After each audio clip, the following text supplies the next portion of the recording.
जीव का बड़ा सौभाग्य होता है जो इस शरीर छूटता ऐसे विषयों की तपस्या में बड़े सौभाग्यशाली जीव यहाँ से शरीर छोड़कर वो जीवात्मा बने घर को जाते हैं। जाना तो एक दूर सबको है, लेकिन जाने का स्थान अलग अलग होता है। ये तो बड़े सौभाग्य की बात है कि जब ऐसी घड़ी और ऐसा समय मिले कि शरीर इस तपोभूमि से छूटे, तो जीवात्मा को कोई कष्ट नहीं होता है और सीधे अपने लोक को जाती है। तो आज ऐसी एक जीवात्मा से तपोभूमि से गई है, थोड़ा सा मालिक से हम लोग उसकी फरियाद करें कि उसकी संभाल हो जाए। तो 1 मिनट के लिए सब लोग मौन धारण करेंगे और उस जीवात्मा के लिए मालिक से प्रार्थना करें कि उसकी संभाल हो जाए, क्योंकि ये सब बड़े सौभाग्य से मिलता है, ऐसे नहीं मिलता है। तो 1 मिनट के लिए सब लोग मौन धारण करें और अंदर से उसी आत्मा के लिए मालिक से फरियाद करें।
दाता दयालु पूज्य स्वामी जी महाराज, आज इस प्रातःकालीन नैमिषारण्य की तपोभूमि पर लघु सत्संग में सम्मिलित होने वाले समस्त सत्संगी प्रेमी जनों, बड़े सौभाग्य की बात है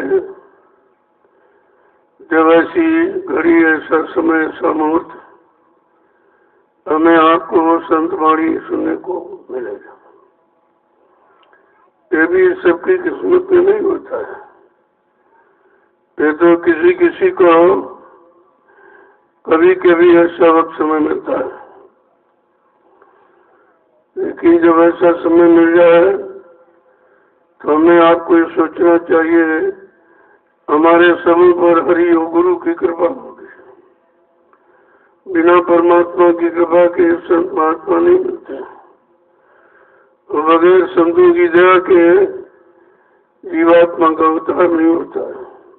ये दोनों चीजें, जीवात्मा का कल्याण उद्धार, ये तो समय के सदगुरु पर निर्भर है।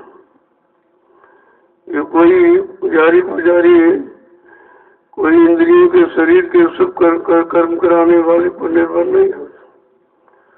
जब संत महापुरुष मिलेंगे और वो जब रास्ता देंगे तब ये जीवात्मा उस रास्ते पर चल के अपने घर पहुंचेंगे, क्योंकि यहाँ सारे रास्ते शरीर इंद्रियों के बताए गए, मन के लिए। जीवात्मा के लिए किसी ने कुछ नहीं कहा। ऐसा मालूम देता है कि किसी को मालूम ही नहीं था या उनको बताने का अधिकार नहीं था, क्योंकि ये बड़ा गूढ़ रहस्य। लेकिन संत महापुरुष इसको छिपाते नहीं। गूढ़ो तत्व संत दराओ, जीवात्मा परमात्मा की गूढ़ रात को संत महात्मा कभी नहीं छिपाते, वो खोल के रखते हैं। अगर ये छिपाया गया होता तो फिर ये जीवात्माओं को भी मौका नहीं मिलता। जब ये अवसर मौका मिला है उसका लाभ हमें आपको उठा लेना चाहिए। पता नहीं ये शरीर है कब छूटेगा, इसका कोई कयाम नहीं है, क्योंकि ये काल का है और जीवात्मा दयाल की। अब इस काल के खोल में जीवात्मा रहती है। जब तक काल के खोल से निकालना नहीं मालूम होगा तब तक ये नहीं जाएगा। तो बड़ी खींचातानियां होती है। जब समय पूरा हो जाता है तब वो जमदूत आते हैं और आपके सीने पे लात रख बहुत मारते पीटते हैं, क्योंकि कारण इसलिए मारते पीटे तूने जो वादा किया था वो तो काम किया नहीं, पूरा समय निकल गया। और शरीर में इसीलिए तुझे सौभाग्य दिया गया था कि जब आपकी बार मनुष्य शरीर में जब संत महापुरुष मिल जाएंगे और वो नाम की युक्ति दे देंगे, जो तेरा आधार है नाम, जब आधार मिल जाएगा तो तू अपने घर चली जाए। और तूने वो कुछ किया ही नहीं, तो वादा क्या किया वो हम भूले हुए। उसी वादे की जानकार संत महापुरुष कराते हैं। जब ये 5 महीने का पिंड मतलब माँ के गर्भ में तैयार हो जाता है तब ये हरकत करता है, खुशबू बदबू की एहसास होने लगती है। गर्भ की स्थिति उल्टी, यानी मुंह नीचे पर ऊपर होते हैं। जब सर नीचे पर ऊपर है और माँ का मलमूत्र बच्चे के मुंह पर से 24 घंटे हो जाता है। अब आप सोचिए कितनी गंदगी, कितनी बदबू, कितना कष्ट होगा। उसी समय जीवात्मा परमात्मा से प्रार्थना करती है। वहाँ तो कोई देवी देवता बैठे नहीं, वहाँ कोई सहयोगी नहीं बैठा इधर, केवल जीवात्मा परमात्मा तो ही। वो प्रार्थना करती है कि अब प्रभु कृपा करो ये भांति सब सच भजन करब दिन राति। ऐसी दया कृपा मेहरबानी कर दीजिए कि इस नरक कुंड से बाहर कर दीजिए। जब नरक कुंड से बाहर मैं जाऊंगी तो दिन रात तुम्हारा भजन करूं। आपने पूजा का वादा नहीं किया था, वादा तो भजन का किया, लेकिन फंस गए यहाँ पूजा में, क्यों ये काल माया का देश है।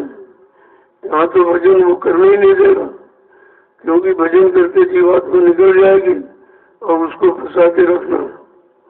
बिल्कुल उल्टी स्थिति है। ये निकलने का रास्ता भजन और फंसने का रास्ता पूजा पाठ, जो शरीर इंद्रियों से आप करते हो।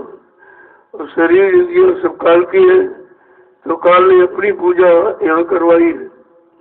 जीवात्मा के बारे में कोई भेद बताया नहीं गया, लेकिन जब संत महापुरुष आए उन्होंने रास्ता खोल दिया कि नहीं, जीवात्मा अपने घर जाएगी, उसको मानव शरीर में अधिकार मिला हुआ।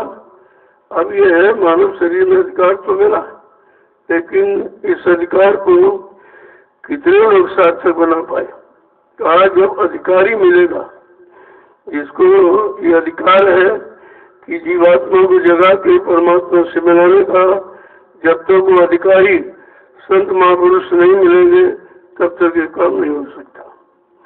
मौका तो मिल गया, अवसर मिल गया, लेकिन मिलाने वाले नहीं मिले, ले जाने वाले पहुंचाने वाले नहीं मिले, तो ये अवसर व्यर्थ चला गया।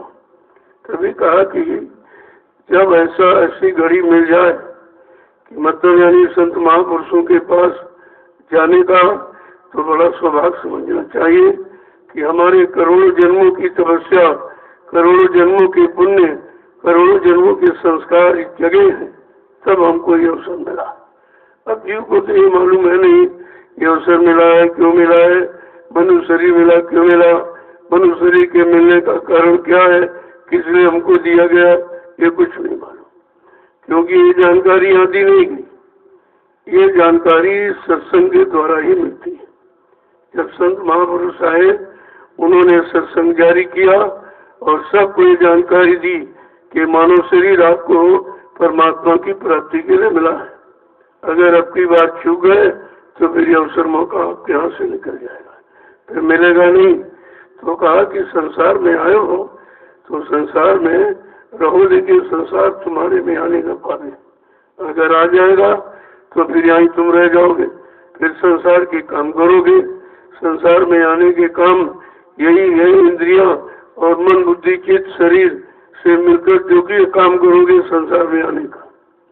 ये संसार से जाने का काम नहीं है। संसार से जाने का काम यह है कि हमें आपको संत महापुरुष मिल जाए और उनसे नाम की युक्ति मिल जाए और उस नाम की कमाई करके जीवात्मा जगह अपने घर पहुंच जाए, तब तो मानव जीवन सार्थक हो जाए। लेकिन ये मालूम किसी को नहीं। यहाँ तो केवल इतना बताया गया कि मनुष्य शरीर आपको किस लिए मिला है। आहार निद्रा भय मैथुन, खाना पीना सोना कमाना, मलमूत्र त्याग करना, औलाद बच्चे पैदा करना, इसके अलावा मनुष्य शरीर का कोई काम आपको बताया नहीं गया। तभी कहा घी बदरिया पाप की बरस रहे अंगार और संत नाते जगत में तो जन्मता संसार। यहाँ तो चारों तरफ पापी पाप गिरा हुआ है और पुण्य है वो भी शरीर इंद्रियों वाला है। वैसे पुण्य आत्मा से होता है। इसी का भाई वो पुण्यात्मा है, पुण्य आत्मा से होता है। जब आत्मा का पुण्य क्या है कि मतलब नाम का आधार मिल जाए और नाम की कमाई करके अपने घर चली जाए, ये है सच्चा पुण्य। सच्चा पुण्य तो ये है। लेकिन ये जब मिला तो कितने लोग समझ पाए। जिस सम्राट दाता दयालु ने ये जीवात्मा को घर जाने का रास्ता दिया, उनकी संख्या 45 करोड़ और किसी ने नहीं दिया। सब तत्वज्ञानी बैठ गए, सब भूल भ्रम में चले गए, ये किसी को नहीं मालूम है। ये मतलब यानी कि जीवात्मा जगह परमात्मा से मिले, क्या ऐसा भी होता है? क्योंकि ये रास्ता मिले नहीं, था ही नहीं। ये तो रास्ता आकर के खोल दिया गया। तभी कहा कलयुग सम्मान युग जो न कर विश्वास। कलयुग के समान कोई अच्छा युग नहीं है जीवात्मा के लिए। वैसे तो खराब है, ये तो सबसे खराब है। वो गोस्वामी जी महाराज ने रामचरित मानस के उत्तरकांड में बड़ा स्पष्ट किया। ऐसे अधम मनुष्य खल सतयुग त्रेता नाई और द्वापर कछु के वर्ण वो वही है कलयुग आई। अधर्मी पापी और कुकर्मी, बेचारी कुचारी, गंदा खान करने वाले, गंदा खान पान खाने वाले, गंदी संसूरत में रहने वाले, गंदे कर्म करने वाले, ये सब कलयुग में नहीं। लेकिन संतों ने दया फरमा दिया। संतों ने तो कलयुग के गंदे जीवों पर ही दया किया और वो किसी अच्छे युग में आए ही नहीं, न सतयुग में आए, न त्रेता में आए, न द्वापर में आए। उनको कलयुग ही अच्छा लगा, जिनका कोई सहारा नहीं होता, जिनका कोई हमदर्द नहीं होता है, उनका सहारा हमदर्द बनकर संत महापुरुष लोग मंडल में आकर जीवात्माओं का काम करते हैं। लेकिन इनको कोई ज्ञानी विज्ञानी, कोई धनी मानी पहचान नहीं सकता। वो तो अपनी पहचान यानी जब देंगे तब कहीं थोड़ा थोड़ा हम लोग सोच पाते हैं, क्योंकि बहुत सादगी में रहते हैं। उनका कोई बनावट, कोई दिखावट, सजावट का काम तो होता नहीं, तो जी बेचारा समझ नहीं पाता। वो तो लेकर हमारे जैसे आंखें, कान है, नाक है, मुंह है, हाथ और पैर है, अरे ये तो शरीर की बनावट है, ये तो बनावट शरीर की। लेकिन शरीर के अंदर जो चेतन शक्ति और मतलब मेरी जीवात्मा ही है, वो अलग है, वो अलग वो जागी हुई है। जागी हुई जीवात्मा ही सोई जीवात्मा को चला सकती है और निकाल करके मनुष्य शरीर से घर पहुंचा सकती है। इसलिए यह सब फितरत कौन कर रहा है? कहो तुम्हारे अंदर ही बैठा हुआ, वो बाहर कोई नहीं। जो तुम्हारा नुकसान करता है, तुम्हारी हानि करता है, तुम्हारे जीवन को बर्बाद करके भोगों में लगा कर खराब कर देता है, कहना वो दुश्मन अंदर ही बैठा है। कहना वो कौन है? कहते वो मन है। मन दुश्मन हो गया। पहले मन था लेकिन अब मन दुश्मन हो गया। यही तुमको गंदे कर्मों की सलाह देता है। जब तुम इसकी सलाह मान लेते हो तब तुम उसी गंदगी में चले जाते हो। तो जब से सतगुरु आए तो उन्होंने कहा 3 युगों से तुम इसकी बात मान रहे हो, जो कहता वही करते हो, इधर ले जाता वही जाते हो। तो कहा कि अब ऐसा करो कि मन के कहे चलो मत कोई और सतगुरु कहे करो तो सोए। मन का कहना मानकर आपने देख लिया है कि 4.84 लाख नर को क्यों नहीं से छुटकारा नहीं मिला। यही पड़े रहे, कितने युग कर्म निकल गए, वो जीवात्मा एक हुई है, क्योंकि जीवात्मा ने मन को साथी बना लिया। अब तुम्हारा साथी जैसा होगा तुम्हारे पर वैसे असर आ जाता है। इसीलिए संग सुबत का असर बहुत होता है। तो अच्छे सच्चे ईमानदार चरित्रमान लोगों का साथ करो तो तुम्हारे अंदर सादगी आ जाएगी। और वही है कि जैसा साथ करोगे वैसे गुण तुम्हारे पर आ जाएंगे।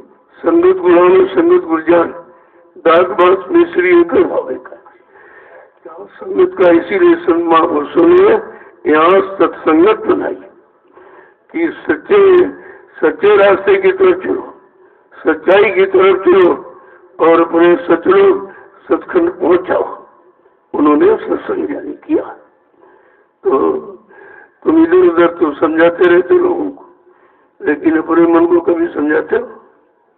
जो सबसे खराब है, सबसे गलत है, सबसे ज्यादा आपको गंदे कर्मों की सलाह देने वाला आपने मन को कभी नहीं समझाया कि पड़ोसी को इनको और उनको वहाँ भाषण करते हो, वहाँ प्रवचन देते हो, लेकिन भाषण प्रवचन कभी मन को सुनाया है? अरे भाई तुम्हारा मन को सुनाने से काम चलेगा, दूसरों को सुनाने से तुम्हारा काम थोड़ी हो जाएगा। कहा इसलिए इस मन को समझाओ।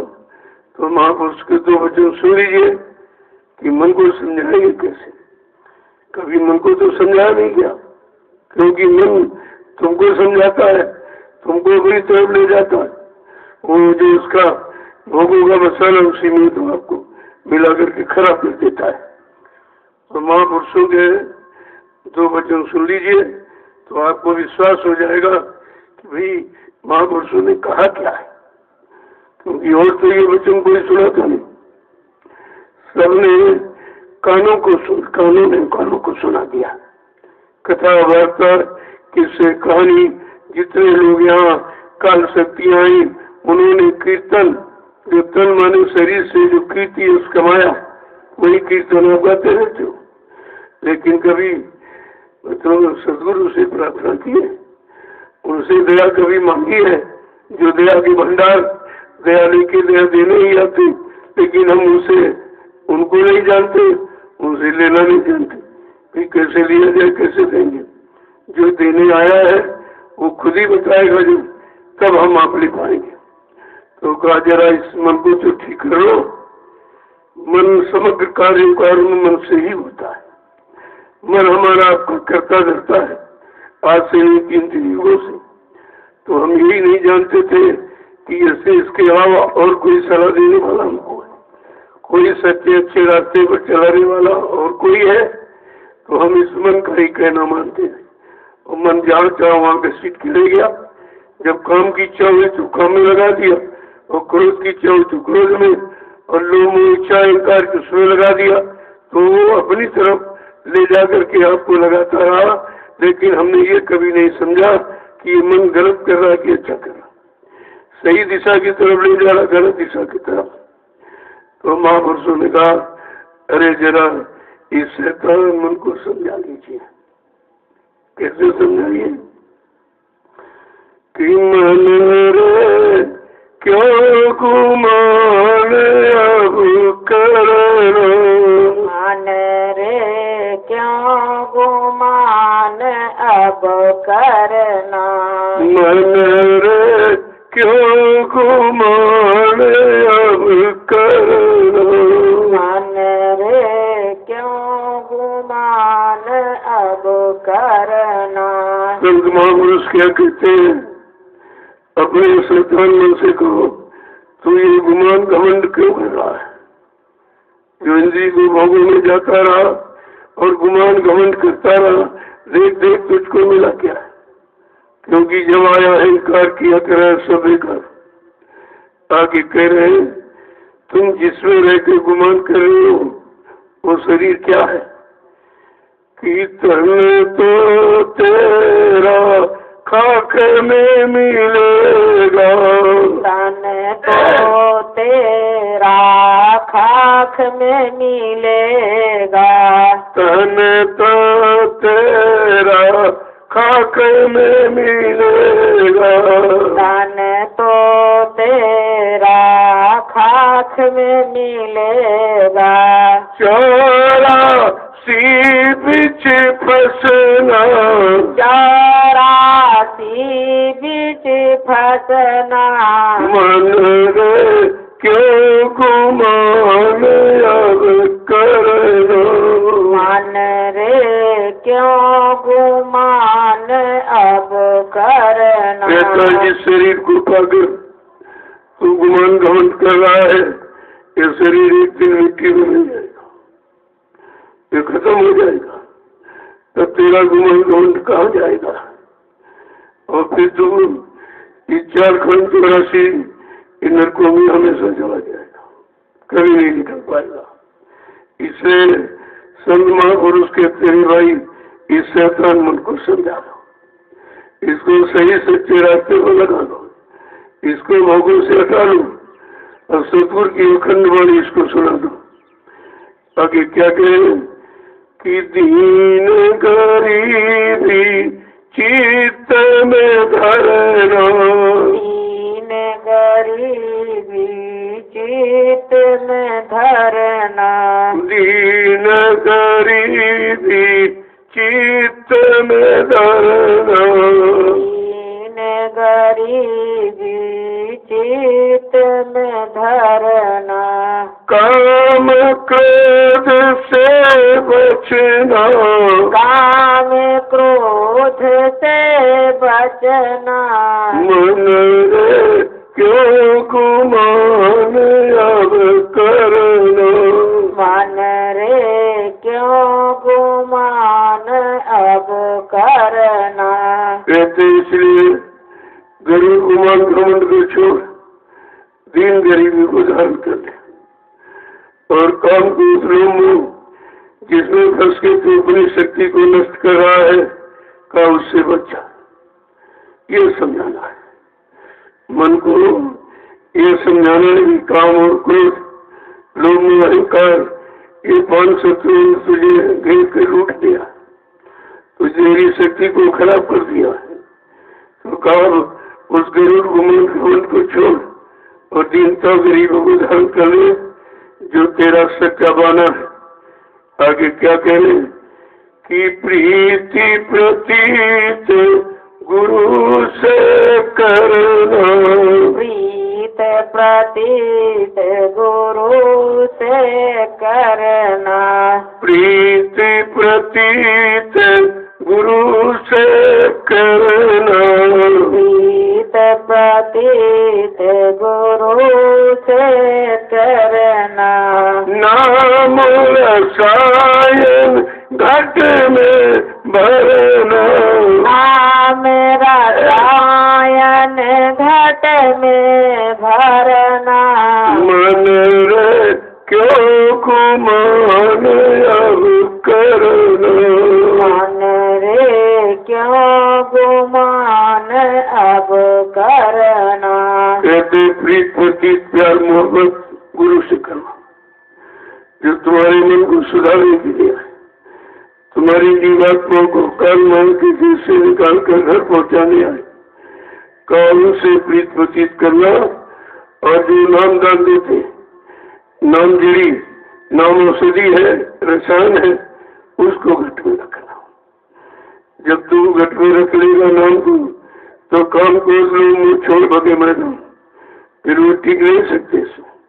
आगे क्या कह रहे कि मन मलिन के कहे न चलना, मन मलिन के कहे न चलना, मन मलिन के कहे न चलना, मन मलिन के कहे न चलना, गुरु का वचन ही है मैं धरना, गुरु का वचन ही है मैं धरना, मन रे क्यों गुमान अब करना, मन रे क्यों गुमान अब करना। एक ही वचन कैसे समझा रहे हैं, ये मन मलिन माने गंदा है, ये भोगों से सना है। अब इसका कहना मत मानना, इसका कहना मानकर तुम 484 लाख लड़कों की यूनियन से निकल नहीं पाए, ये उधर की तरफ ले जाने वाला। अब इसका कहना नहीं, आपको मानना है और गुरु के वचनों को धारण करना। जो गुरु तुमको वचन बचाने के लिए कि काम से, क्रोध से, लोभ से, मोह से, अहंकार से बचाओ और धीरे से नाम की कमाई करे, अपने घर चल पड़ो, तो कहते हैं ऐसे सतगुरु दयाल के वचनों को मानना है। आगे क्या करें, एक ही बात है, वो कैसे कहते हैं कि हे मति मंद गए नहीं शरण, ये मत मंद गए नहीं शरणा, ये मति मंद गए नहीं शरण, ये मत मंद गए नहीं शरणा, लोभ बढ़ाए उधर को भरना, लोभ बढ़ाए उदर को भरना, मन रे क्यों गुमान अब करना, मन रे क्यों गुमान अब करना। ये मतिबंद है, ये बड़ा ज्ञानी है, तो ये कभी सतगुरु की शरण को नहीं बदलता है, कभी नहीं सलाह देगा कि गुरु की तरफ चलो, उनके वचनों को सुनो और यहाँ काम करो, लोभ से बच जाओ। तो कहता ये कभी गुरु की शरण की तरफ आपको इशारा नहीं करता, ये हमेशा वो बस लोभ बढ़ाए उधर को बढ़ना, यानी लोग लालच बढ़ जाता है और वही पेट पालन के सिवा और कोई शिक्षा आपको न सुनने देता है, न लेने देता है, न करने देता है। ऐसे अज्ञानी मन का कहना नहीं मानना। आगे क्या कह रहे हैं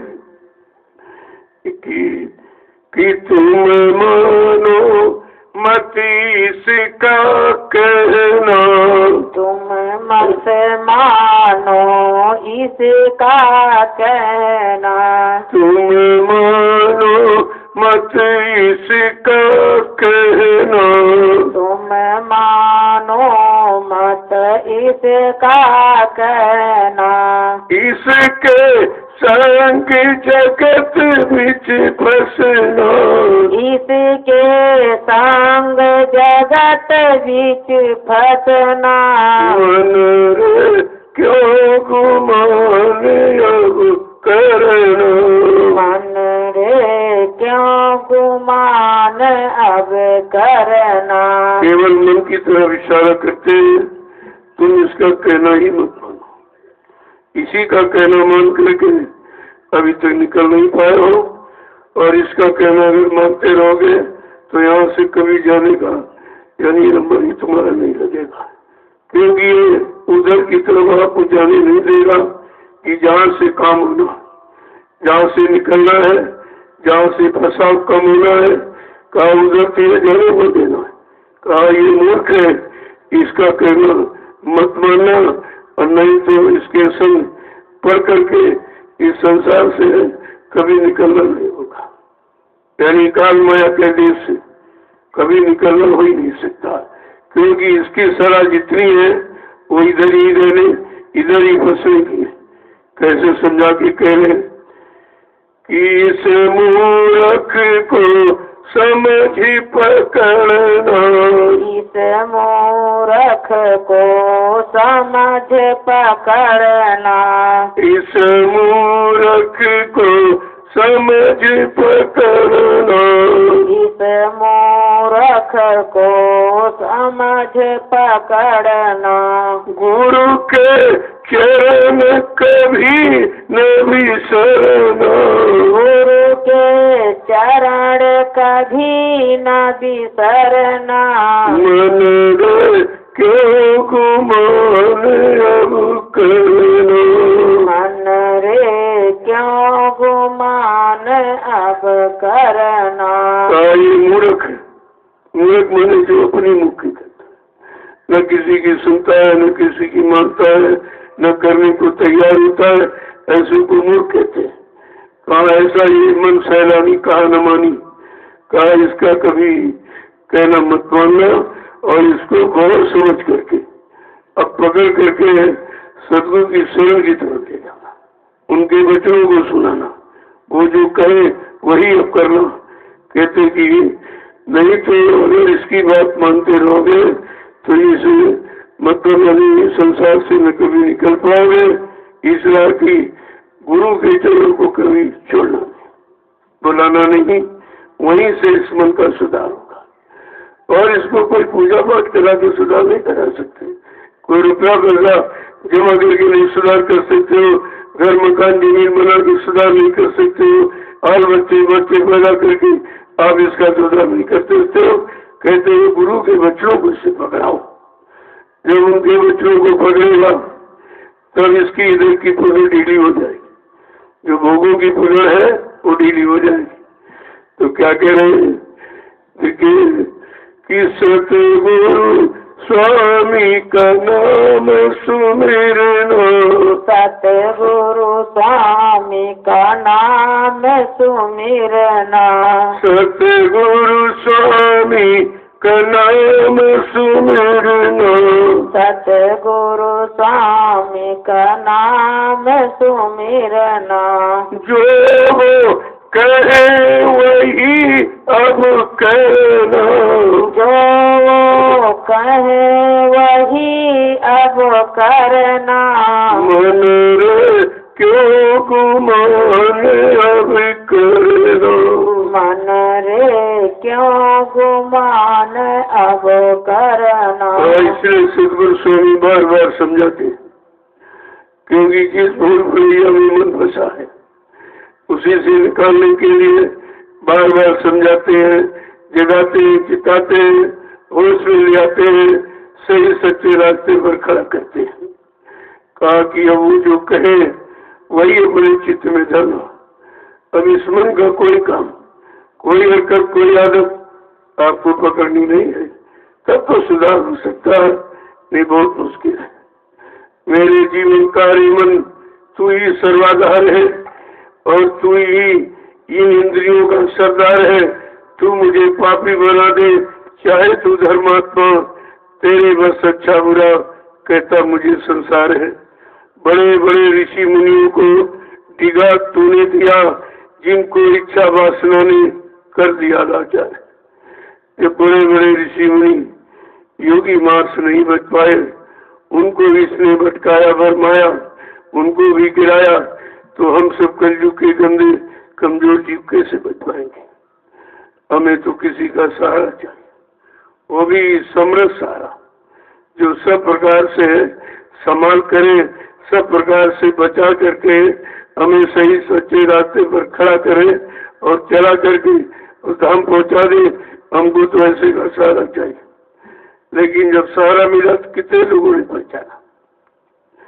विचार करो कि मथुरा में आप इतने दिन गए रहे, 45 करोड़ जीवों को जिन्होंने समझाया, चिताया, जगाया, होश में खड़ा किया, काल माया के देश से निकलने की युक्ति नामदान दिया, तो बताओ कितने लोग सुधर पाए? किसने समझा? किसने ऐसे समृद्ध मालिक को जाना माना पहचाना और अपना बनाया, अपने मन जीवात्मा का काम करा लिया? कितने लोग निकले? कोई नहीं, सब सरल छोड़ के भागते। कोई इधर बढ़ गया, कोई इधर बढ़ गया, कोई इधर। और जहाँ गए वहाँ कुछ मिला? जो मिल रहा था वो भी वहाँ नहीं, वो भी नहीं मिला, तो फिर गए किस लिए थे?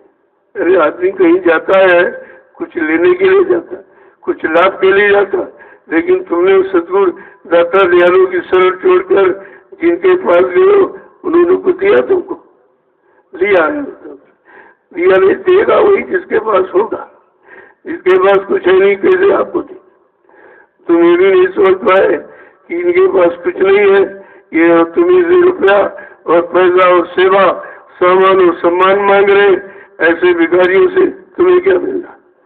भिखारी से क्या उम्मीद करते? कुछ मिलेगा? अभी तक ये भी समझ में नहीं आया कि हमको कहाँ जाना चाहिए और किसके पास जाना चाहिए और इनके पास क्या है और क्या हमको ये दे सकते हैं, क्या हमारा कौन सा ये काम कर सकते हैं, कुछ भी आप तो विचार नहीं किया। जबकि बाबा जी ने अपना खोल के परिचय दिया, इसीलिए परिचय दिया कि अगर कहीं चले जाओ तो कम से कम इस परिचय को याद करो, ये पूछो कि जो गुरु ने कहा क्या तुम वो कर सकते हो, वो हमारा काम कर सकते हो?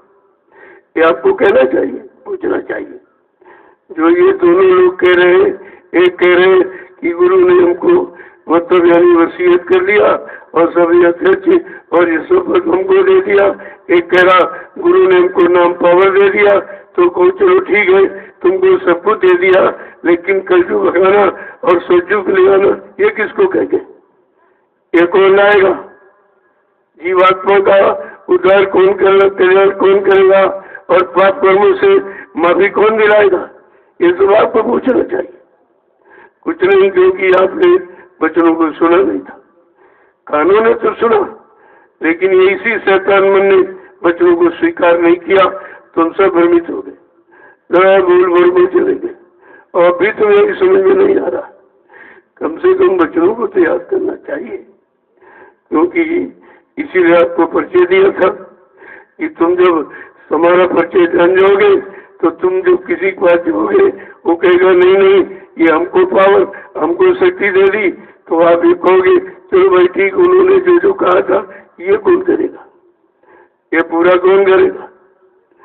ऐसा वादा इस धरती पर किसी ने किया नहीं है। ऐसा समर्थ अनोखा अतिथि विलक्षण महापुरुष कभी आया ही नहीं। जब आया नहीं तो आपको उसका क्या होने को कहां से मिलेगा? इसलिए उनको अपना परिचय देना पड़ा कि मैं किस काम के लिए आया हूँ और कौन सा काम करके जाऊंगा। एक भी परिचय आपके पास नहीं है, तो फिर मथुरा जाने का मतलब क्या हुआ? सत्संग सुनने का मतलब, दर्शन करने का मतलब, सेवा देने का, सेवा करने का, गुरु से नाम दान लेकर जीवात्मा की यानी घर पहुँचाने का, फिर मतलब क्या निकला आपका? कोई तो काम आपका हुआ नहीं। और कहा था मैं सब काम करके जाऊंगा। जब ये कहा है कि जो जो मैंने यहाँ कहा ये सब काम करके जाऊंगा, इस काम को पूरा करने के लिए मुझे कोई लीला, कोई खेल, कोई करिश्मा क्यों नहीं करना पड़े, लेकिन मैं काम करके जाऊंगा। आप इसे भूल गए। जब ये कहा था कि मैं परिवर्तन करने आया हूँ, परिवर्तन करके ही जाऊंगा, कोई माई का लाल मुझे इस परिवर्तन से न रोक सकता है, न मेरा काम कोई कर सकता है। क्या इतना बड़ा चैलेंज और किसी ने सृष्टि में किया? सब भूल गए आप। इतना समृद्ध महान आपको मिला, लेकिन आपने उनकी पहचान नहीं की। एक एक पर्चे उन्होंने अपना आपको 60 वर्ष 10 जुलाई 1952 से 2012 जितने 60 साल पर्चे दिया, 60 साल आपको जगाया चिताया और आप कुछ नहीं समझ पाए। एक भी बेटे नहीं आपके पास। कहा था कि मैं कलयुग का इतिहास बनाने आया हूँ। ये बताओ इतिहास क्या कोई इंसानी नाम से बना कभी? अरे पिछले युगों का कि पढ़ लीजिए कि सतियों का इतिहास योगियों ने जो हरि नाम दिखाया था उसके द्वारा बना। त्रेता का इतिहास जो ऋषियों ने राम नाम दिखाया उसके द्वारा बना। और द्वापर का इतिहास जो कृष्ण नाम दिखाया गया था उसके द्वारा बना। इंसान के द्वारा तो नहीं बना। तो फिर तुम ये भूल कैसे गए? न तुमको पिछला याद है न वर्तमान को समझ पाए, तो इसीलिए तो भूल भुलैया में चले गए। वही तो मुझे कुछ नहीं आया। तो इतिहास जगाए नाम से बनता है। तो यहाँ किसी ने नाम जगाया है? जिनके पास गए हो उन्होंने कोई नाम जगाया, और नाम तो दाता दयालु ने जय गुरुदेव नाम जगाया। कहा बच्चा इसी नाम से परिवर्तन होगा और इसी नाम से सब काम होगा, इसी नाम से सुधार होगा, लोगों के मन बुद्धि चित्त इसी से बदल जाएंगे। ये सब जानकारी आपको दिखी, लेकिन तुमने सत्संग बच्चों को पकड़ के नहीं रखा। वो ऐसे घूमते रहे, मथुरा जाते रहे, बस वहाँ VIP भंडारे ढूंढते रहे, कहाँ बढ़िया भोजन मिलेगा उधर चले गए। फिर इधर भाषण स्पीच किया, ये सेवा बटोरी, वो सेवा मांगी, 60% उन ठेकेदारों को दे दिया, 40% लेके तुम घर लौट आए हो। क्या मिला तुमको? क्या मिला? अरे गुरु ज्ञान लेने गए थे, गुरु की शरण में अपने पाप कर्मों की माफी कराने गए थे, अपने जीवात्मा के उद्धार कल्याण की गए थे, ये सब भूल गए। ये काम तुम्हारा कौन करेगा? कहा मैं कलयुग का इतिहास बनाने आया, ऐसा इतिहास बनाऊंगा जो भूते में भविष्य थे। सतयुग त्रेता द्वापर के लोग अपने अपने युग का इतिहास पढ़ना भूल जाएंगे। कहा मैं ऐसा चमत्कार करके दिखाऊंगा जिसको हिंदुस्तानी नहीं सारा विश्व नमस्कार करेगा। तो ये सब कहां चलेगा? ये सत्संग चला गया। तो सुना होता, बच्चों को पकड़ा होता तो आप भूल भर में कभी नहीं जाते। कि वचन बचाने का काम करता है, डिगाने का, गिराने का, फंसाने का काम नहीं करता। लेकिन आपने कुछ किया नहीं, कुछ भी नहीं। इतनी इधर का भी दोनों तरफ का काम का वादा है।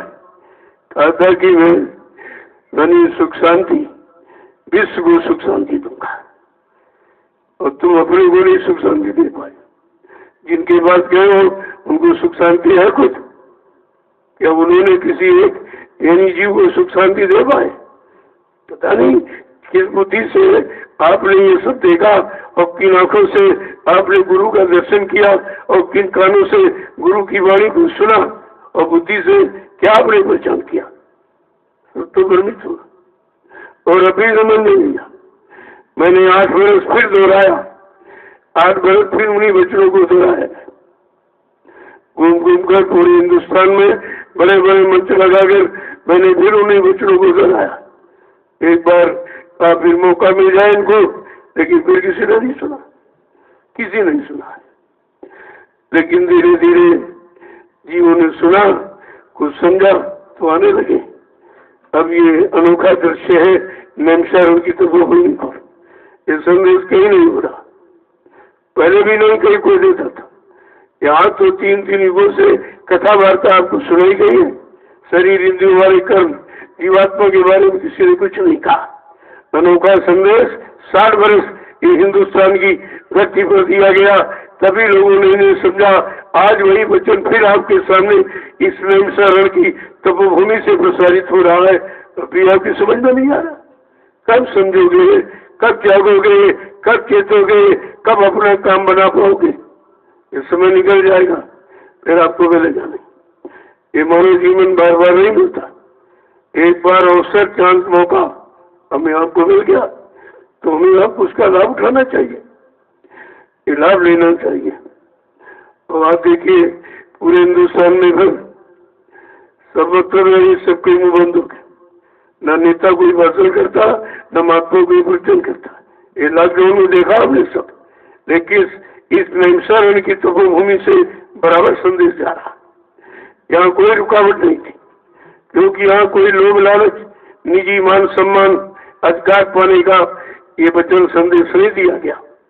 ये तो सर्वभूत हितेरता, सबका कल्याण हो, सबका लाभ हो, सबका मतलब यानी उद्धार हो, सबको सुख शांति मिले, वो संदेश यहाँ से दिया गया। वो बराबर दिया जा रहा, निरंतर बंद नहीं दी। कभी लोगों की समझ में नहीं आ रहा आखिरकार ये संदेश तपोभूमि नैमिषारण्य से ही क्यों प्रसारित हो रहा। क्योंकि यहाँ से आपको एक संदेश और दिया गया था। 10 जुलाई से 23 जुलाई तक जब गुरु पूर्णिमा का कार्यक्रम 1997 में इसी नदी के उस पार हुआ था। अब इस पार हो रहा, उस पार हुआ था। और आखिरी दिन यही कहा गया था, बच्चा ये 88,000 ऋषियों की तपोभूमि है, यहीं से सतयुग के अंकुरन निकलेंगे।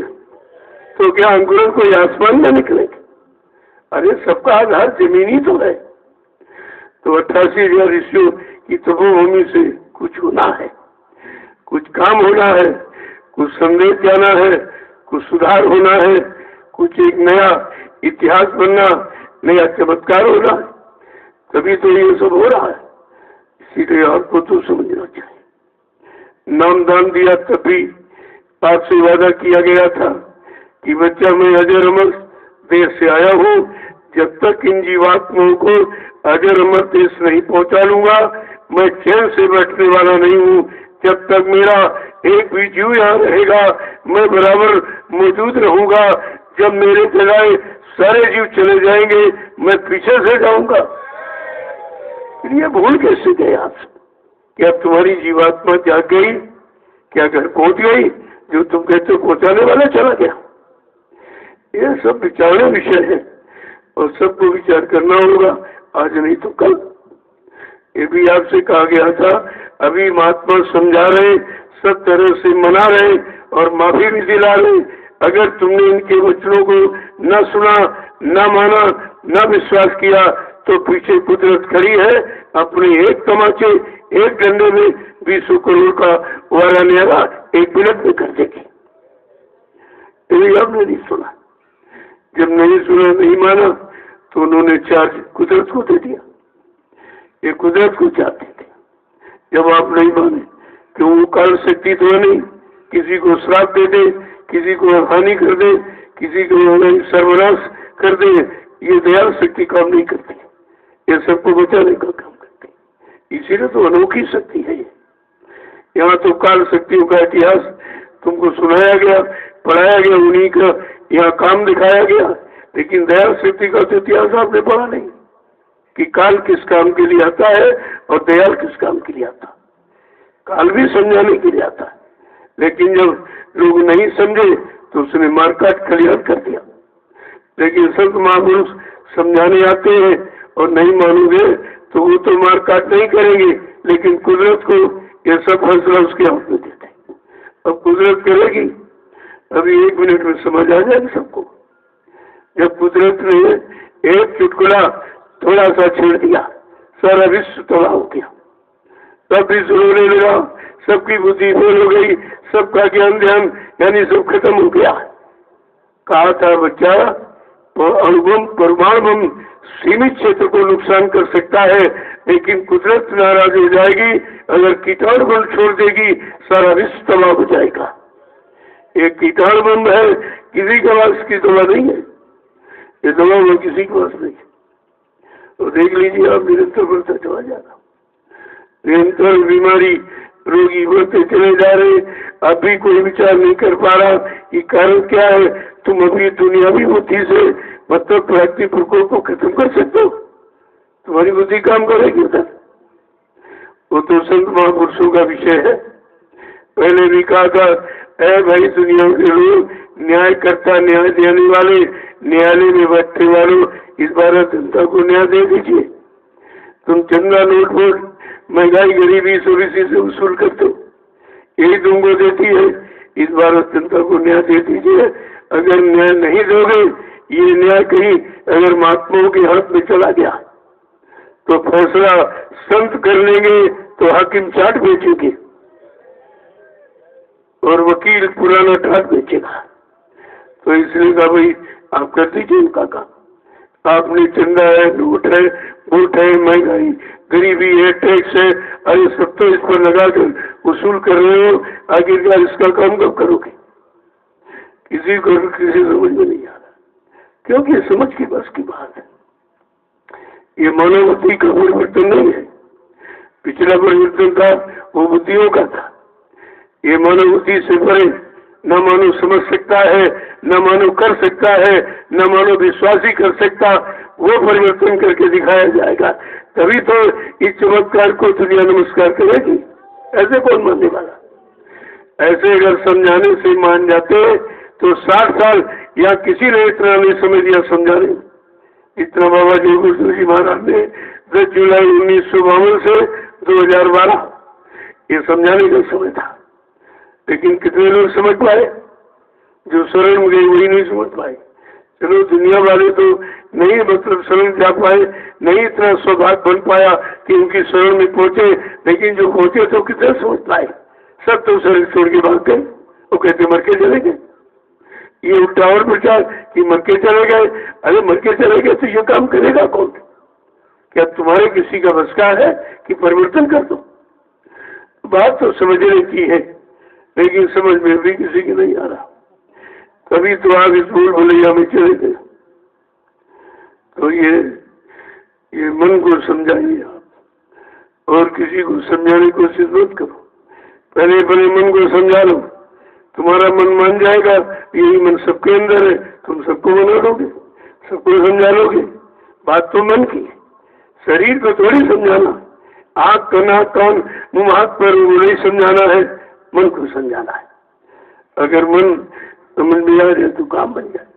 यहाँ तो शरीर इंद्रियों के शुद्धिकरण के लिए आपको पूजा पाठ, तीर्थ व्रत, दान हवन, जप, गंगा स्नान ये सब कराया गया, लेकिन शरीर भी शुद्ध नहीं हो पाया, क्योंकि आप शुद्धिकरण के सिद्धांतों को नहीं समझते हो कि शुद्ध कैसे होता है। प्रथम गंदगी है खान पान की, जब तक ये नहीं दूर होगा कुछ होने वाला नहीं है। जब शरीर में गंदगी पहुंच जाएगी तो मन गंदा, चित्त गंदा, बुद्धि गंदे, सब तुम्हारा देखना सुनना, उठना बैठना, बोलना चलना, सोचना समझना, करना कराना, ये सब गंदा ही हो जाएगा। जब गंदा हो जाएगा तो सब परेशान हो जाओ। गंदगी को कौन चाहता है? गंदगी में कौन रहना बैठना चाहता? और गंदगी के सिवा और करना तुम कुछ जानते नहीं हो। तुम शुद्धता का पाठ पढ़ते नहीं हो। जो संत महापुरुष शुद्धता का, पवित्रता का, चरित्रता का जो पाठ पढ़ाने आए, आप उसको कभी नहीं पढ़ते। अभी आप मनमानी कर रहे हो, नहीं समझ जाता। जय गुरुदेव, जय गुरुदेव, जय गुरुदेव, जय गुरुदेव। नाम किसका? जय गुरुदेव। नाम किसका? जय गुरुदेव। नाम किसका? प्रभु का प्यारा नाम। जरा खड़े हो जाइए तो। रुको, अभी नहीं करे वो बात अच्छी बात। पहले इशारा समझो करो कि आपको खड़े होने के लिए क्यों कहा जा रहा। खड़े होने के लिए, कुछ काम करने के लिए, कुछ सही सच्चे अच्छे रास्ते पर चलने के लिए खड़ा किया जा रहा।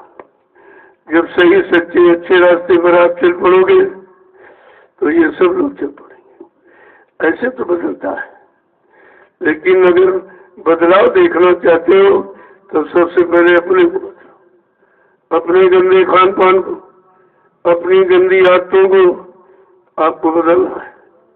अगर ये नहीं बदलोगे तो तुम बदलाव नहीं देख पाओगे। परिवर्तन तो होगा, इसे कोई रोक नहीं सकता है, लेकिन परिवर्तन देखने तक कितने लोग बच पाएंगे, इस पर भी तो विचार करना चाहिए। अगर इसी का तुम दृढ़ संकल्प कर लो कि बाबा जी का परिवर्तन जरूर देखें तो आप शाकाहारी हो जाएंगे। शाकाहारी हो जाओगे तो परिवर्तन देख सकते, लेकिन मांसाहारी शराबी कबाबी उस सच्चे अच्छे परिवर्तन को नहीं देख पाएंगे।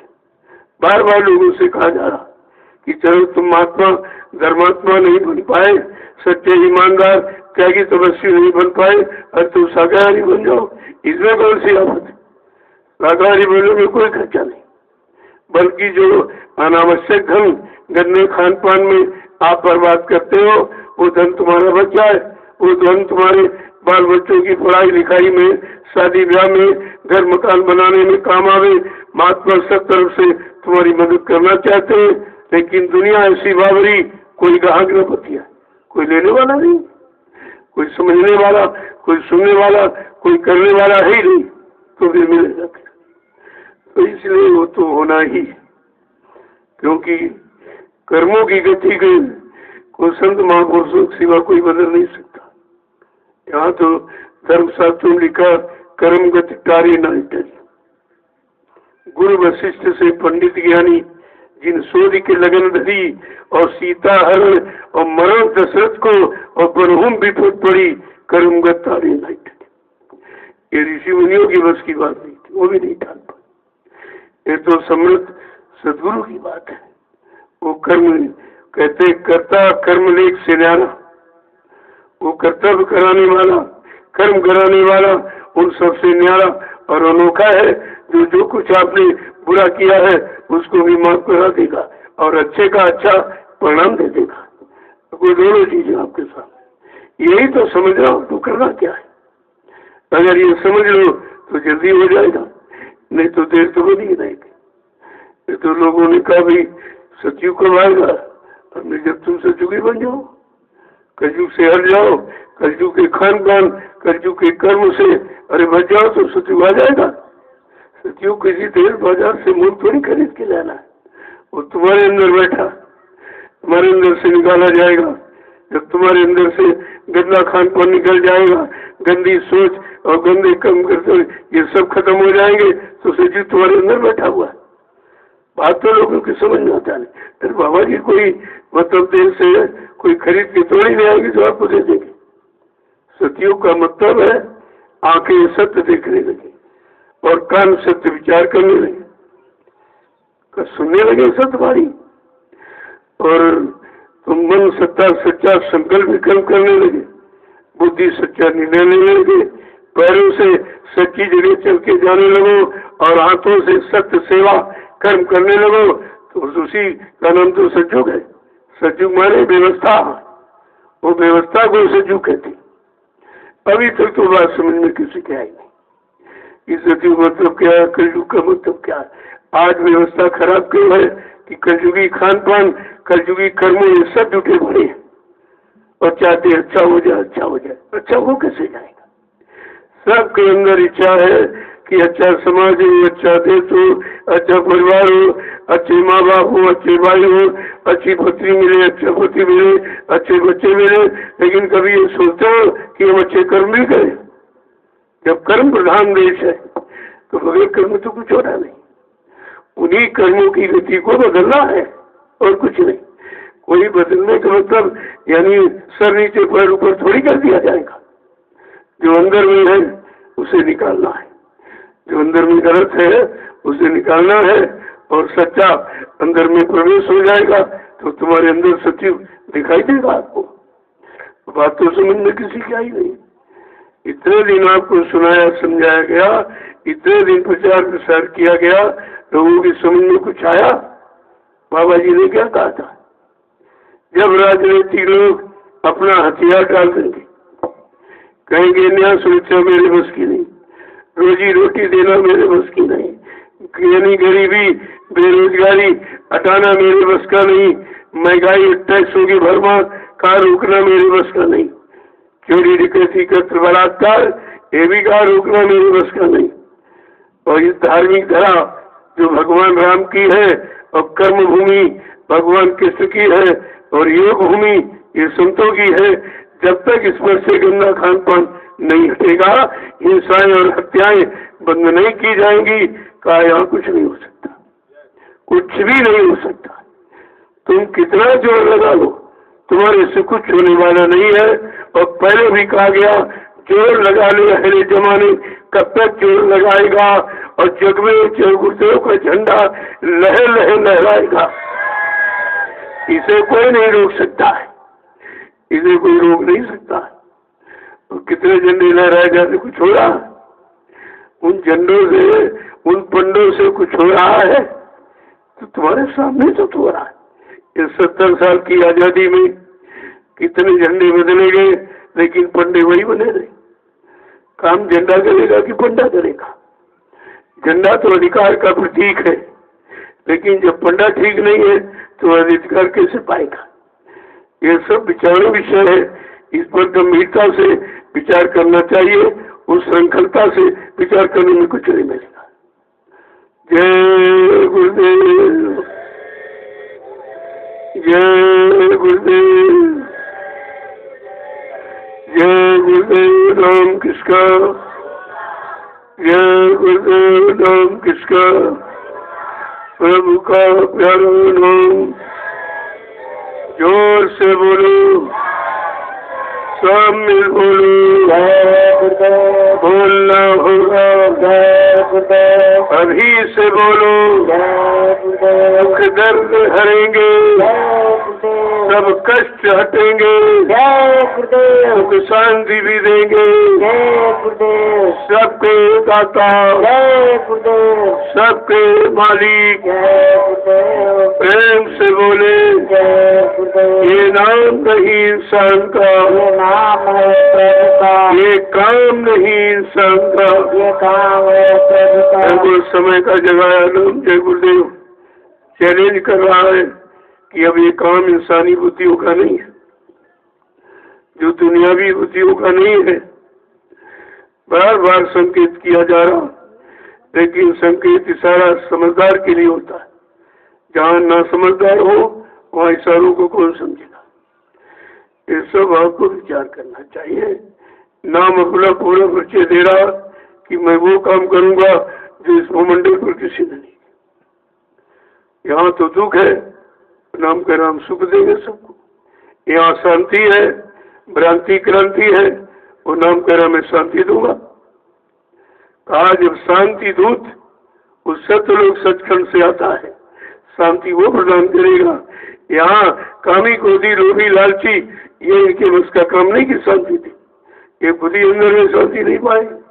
सब दौड़े घूम रहे, मतलब यानी ये मिल जाए वो मिल जाए, इधर से आ जाए उधर से आ जाए, जैसे आ जाए तैसे आ जाए, यानी मतलब कोई सिद्धांत कोई मर्यादा कुछ नहीं। विचार तो करना ही पड़ेगा। समय किसी को माफ नहीं करता, ये सूत्र पक्का है कि समय किसी को माफ नहीं करता है। मनुष्य बली नहीं होते हैं, समय होत बलवान, और भिल्लन लूटी गोपिका वही अर्जुन हुआ। पिछला इतिहास समय का आपके सामने, उसको पढ़ करके समझ करके अपना समय ठीक कर लेना चाहिए। यही बुद्धिमान का बुद्धिमानी का परिचय है। लेकिन किसी की समझ में नहीं आ रहा कि भाई हम क्या करें क्या न करें। ये आपत्तियां, मुसीबत, बीमारियां, लड़ाई झगड़े, दैवी प्रकोप, दुर्घटनाएं, अकाल मौतें ये कैसे जाएंगी?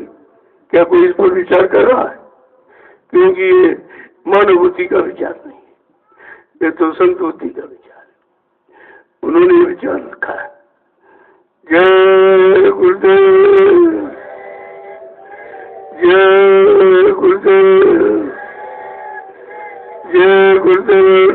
जिसका प्रभु का प्यारा नाम।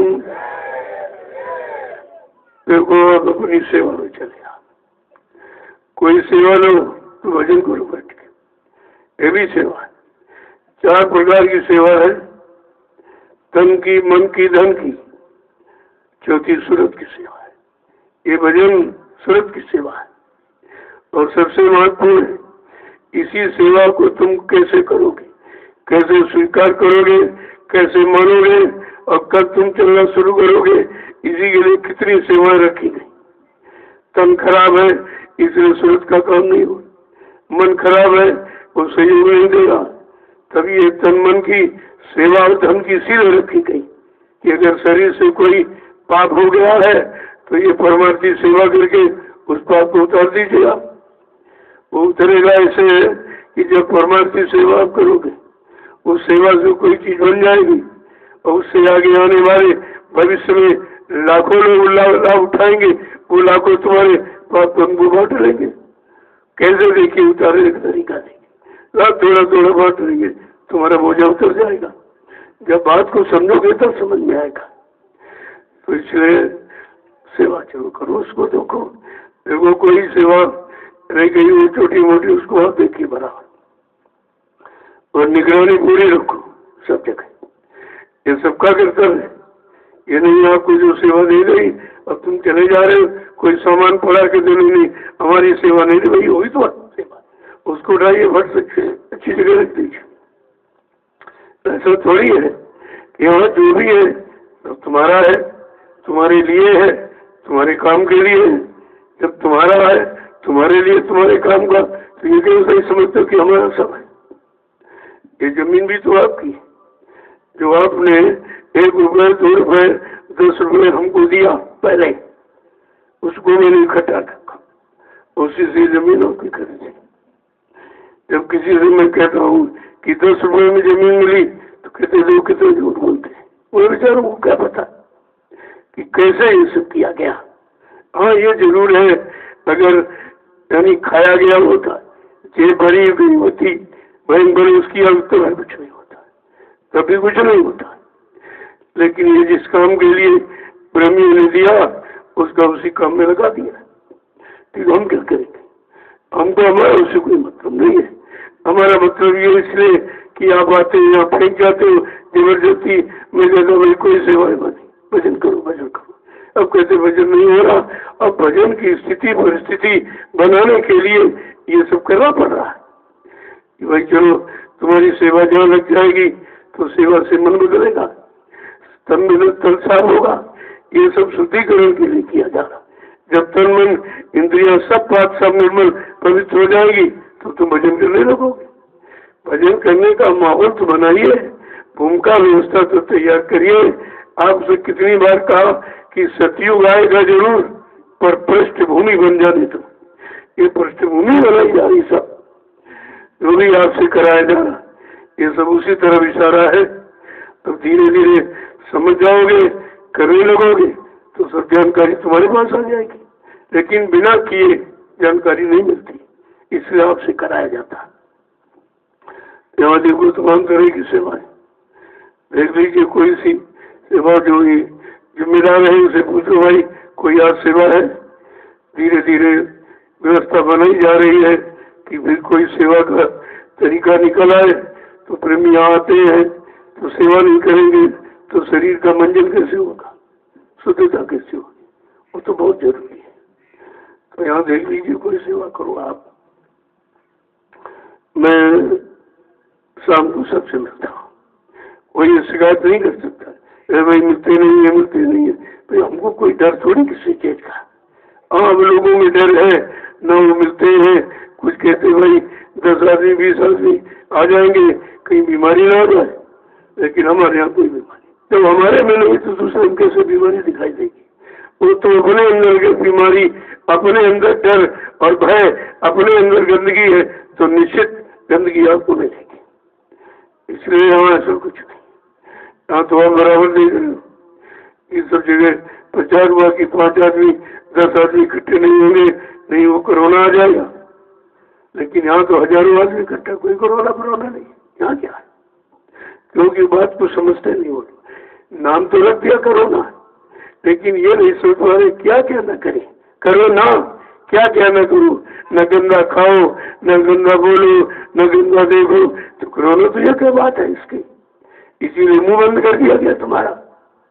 मुंह पर इसके लगा दिया गया कि ये गंदा नहीं बोलोगे, किसी की निंदा आलोचना बुराई नहीं करोगे, बातें इसलिए शब्दों का प्रयोग नहीं करोगे, कोई गंदा खान पान नहीं करोगे, इसके लिए मुंह बंद किया गया। और वो कपड़ा तो लगा दिया, लेकिन गंदगी जाना भी बंद नहीं, तो कपड़ा क्या करेगा? कपड़ा क्या करेगा? कपड़े का मतलब सिग्नल है ये, लेकिन सिग्नल के जब मानोगे तब तो सिग्नल का महत्व समझोगे आप। तो कुछ नहीं, हमने कहा ये लगवा दिया, करोड़ों रुपए का अपना भर कर लिया, और ये भी करोड़ों की भरी नहीं गई और बढ़ती चली जा रही। तो लगाने का मतलब क्या है? जब कोई काम किसी से न बने और बिगड़ता चला जाए तो फट से व्यवस्था बदल देनी चाहिए। इससे काम नहीं हुआ और कोई दूसरी व्यवस्था है, तो व्यवस्था तो शाकाहार की है, वो करोगे नहीं तो तुम कुछ भी उपचार बाहर का कर दो, कुछ होने वाला नहीं। वो तो उसी से बनेगा, उसी से सुधरेगा। जब आपने समझ लिया चीन जैसे मांसाहारी मुल्क से ये बीमारी आई है, तो तुमको अपने बचने बचाने के लिए अपने देश में तुरंत मांसाहार बंद कर देना चाहिए, तुरंत ही, कि जिससे जो बीमारी फैली उसका मुंह बंद कर दीजिए। लेकिन वो नहीं होगा। क्यों नहीं होगा? विनाश क्या विपरीत बुद्धि, फिर लिखा वाला गलत हो जाएगा। जो विनाश होना है इनको, उनकी बुद्धि ऐसी विपरीत दिशा में काम करेगी। तो जब जैसी हो तबता तब तैसी मति होए, और काल रेख की लेख को मेट सके नहीं कोई, उसे कौन नहीं देखा? तो कलयुग ने रेखा चला दी है, पर उसे कोई नहीं मेट सकता है। और मेटने वाले हैं जो मतलब संत महापुरुष, उनकी बात वाली समझे नहीं आएगी। जय गुरुदेव, जय गुरुदेव, जय गुरुदेव। नाम किसका? जय गुरुदेव। नाम किसका? प्रभु का प्यारा नाम। अब आप लोग चलिए, जो जाने वाले हैं मैं 2 घंटे बाद मिलूंगा, 2 घंटे का समय लिया है, और बाकी शाम को सबसे मिलता हूँ। तब तो कोई न कोई सेवा देख लो आप, कोई न कोई सेवा देख लीजिए, जरूर आपको मिल जाएगी। लोगों से पूछ लेना। देखो आलू का खेती आपका, ये आपका भंडारा, ये भंडारा सामग्री है और तुम्हारे लिए है, इसलिए इसमें घूम के देखिए कोई पौधे से मिट्टी तो नहीं हट गई। जब मिट्टी हट जाएगी, बालू है, बड़ी जल्दी खिसक जाती है, और आलू खुल जाएगा, वो खराब हो जाएगा, धूप में वो हरा हो जाएगा, खाने योग्य नहीं रहेगा। ये सबसे बड़ी जिम्मेदारी ड्यूटी है आपकी। मैंने इसीलिए कहा जो टोली, एक टोली सुबह और शाम केवल इसका ही देख रेख करेगी, बच्चों को तो मालूम नहीं क्या है, कहीं पौधे उखाड़ देंगे, ये सब देख रेख रखो। जिसलिए आए हो वो जरूर काम करो, ये तो सेवा सबके लिए हो जाएगी। देखिए आप घूमे देख करके, इधर भी उधर भी आपका, वो सब देखिए। अपनी फसल को आप रोज रखवाली सुबह शाम देखने जाते हो, तो ये तुम्हारी नहीं है, ये तुम्हारी है, और तुम्हारे जितने भी प्रेमी भाई आएंगे उन सबके लिए है। ये तो बहुत बड़ी चीज है कि तुम खाओ और हजारों लोग प्रयोग करें, ये तुम्हारा परमार्थ हो जाएगा। परमार्थ का मतलब यही कि खुद करो और खुद तरो और सबको तारो। अपना भला हो, सबका भला हो, अपना कल्याण हो, सबका कल्याण हो, जो सबका कल्याण हो, यही परमार्थ है। इसी को तो समझना आपको। जय गुरुदेव। दूसरी बात है, आप किसी के खाते पर कोई सेवा नहीं करें, जिसको बता दिया उसमें डालिए, बाकी अपने मन से नहीं। क्योंकि आपने लॉकडाउन में लोगों ने बरगला बहका दिया कि नहीं आदेश हो गया कि सेवा हमारे खाते पर थी, तो आपने उनके खाते पर डाल दिया। वो सेवा मेरे तक नहीं आई, वो बीचे में गायब हो गई। मैं पहले से इसलिए मना करता हूँ, जिनके लिए कहा गया जो यहाँ रहते हैं परमानेंट, उनके लिए तो ठीक है, तो वो हमारे सामने हो रहा है। बाकी आप किसी खाते पर कोई सेवा नहीं डालेंगे। आपकी जय गुरुदेव आध्यात्मिक वैचारिक प्रचार समिति बनी हुई है, उसमें आपका खाता खोला, आप उसमें डाल दीजिए। नहीं, जब यहाँ आते हो तो यहाँ हमारे हाथ में दे दिए, तो मैं तुरंत उसको अभी लगा दूंगा यहाँ, क्योंकि इस समय काम है। और मेन लक्ष्य निशाना भूमि सेवा का, यह सर्वोपरि सेवा है, क्योंकि भूमि को कोई चुरा नहीं सकता, कोई जला नहीं सकता, पानी बहा नहीं सकती, हवा उड़ा नहीं सकती। तो ऐसी सेवा के लिए सारा, वो भी भूमि कौन सी है? 88,000 ऋषियों की तपोभूमि। ये तपोभूमि जब तुम्हारे पास हो जाएगी तो आप जितने भी अच्छे काम, सब काम इस पर कर सकते हो। इसीलिए तपोभूमि लेने का इशारा हो गया और सबको बता दिया कि अपनी अपनी गाड़ी कमाई का इसमें जरूर लगा दीजिए, क्योंकि ये जमीन जब तक रहेगी जब तक सृष्टि रहेगी, इस सेवा का नाश नहीं होगा। सबसे महत्वपूर्ण सेवा है और ये सबको करना चाहिए, सबको अपनी कमाई का दशांश। तो लोगों ने पूछा कोई आंकड़ा रख दीजिए, तो हमने कहा दशांश दे दीजिए आप, जो गुरु का है वो आप दे दीजिए अपनी कमाई से, तो तुम्हारे घर में कोई बीमारी नहीं, कोई झगड़ा नहीं, कोई झंझट नहीं, और बड़े बड़े काम आसानी से तुम्हारे हो जाएंगे। ये है सेवा का अर्थ, ये है। इसलिए दशांश सबको निकालना चाहिए, नहीं निकालोगे तो तुम हजम नहीं कर सकते, कोई न कोई बीमारी आ जाएगी और लखों रुपये डॉक्टर को दे दोगे। जहाँ 100 रुपये में काम होना है वहाँ लखों चले जाएंगे, और लखों चले जाएंगे, कोई परमार्थ नहीं होगा आपका, वहाँ कोई परमार्थ नहीं है। इसलिए समझना चाहिए लोगों, जब से आपने दशांश सेवा बंद कर दिया, सब परेशान देखने दिया, और उससे हजारों गुना ज्यादा इधर उधर खर्च कर देते हो और उससे नुकसान भी रहता है। भाई उस सेवा से कोई आपका बचाव थोड़ी होगा, जो इधर उधर दे देते हो। तो बताए तो सब जाता है, समझ में आ जाए तो जल्दी काम हो जाएगा। तो जब सेवा भूमि सेवा इकट्ठी हो तो फौरन कोई जमीन ले लो वहाँ पे, क्योंकि आगे सभी आएंगे हम, और जमीन उतनी है नहीं। बगैर जमीन के आप कैसे टिकाओगे? फिर वो लोग कहेंगे तुमसे, तुम समझ गए थे, तुम जान गए थे, तुम पहले पहुंचे, तो तुमने वहाँ किया क्या किया आपने? तो अपनी गाड़ी कमाई से दशांश निकाल कर जब भूमि सेवा ले यानी कर दोगे और भूमि ले ली जाएगी, और जितने लोग जमीन पर आते जाते रहेंगे वो लाभ तुम्हारे खाते में आएगा, क्योंकि वही जमीन से कुछ बगैर हो नहीं सकता। जो भी काम जमीन को ही तो होगा, जब जमीन होगी तभी आप लोगों को बैठा पाओगे, सत्संग सुन पाएंगे, भंडारा नहीं, रोटी बैठ के खाएंगे, ये सब काम जमीन पर होगा। तो जमीन आपके पास कम है, अगर वो परिवार पूरा देखा जाए तो भी कुछ नहीं है। तो 45 करोड़ का है, धीरे धीरे सभी आएंगे, कहाँ जाएंगे? और कोई जगह बची नहीं है जहाँ सुख शांति अमन चैन से लोग रह सके। ये बात तो आज नहीं तो कल लोगों को माननी पड़ेगी। जय गुरुदेव। कि यहाँ बिल्कुल सीधा साधा, यहाँ कोई सेवा मांगी नहीं जाती। दशांश जो निकालने की बात कही है तो वो तो आपका परमार्थ में लगने की बात कही जा रही। कोई मैं अपने लिए तो नहीं मांग रहा हूँ, मैं क्या करूँगा, मेरा कोई काम नहीं है।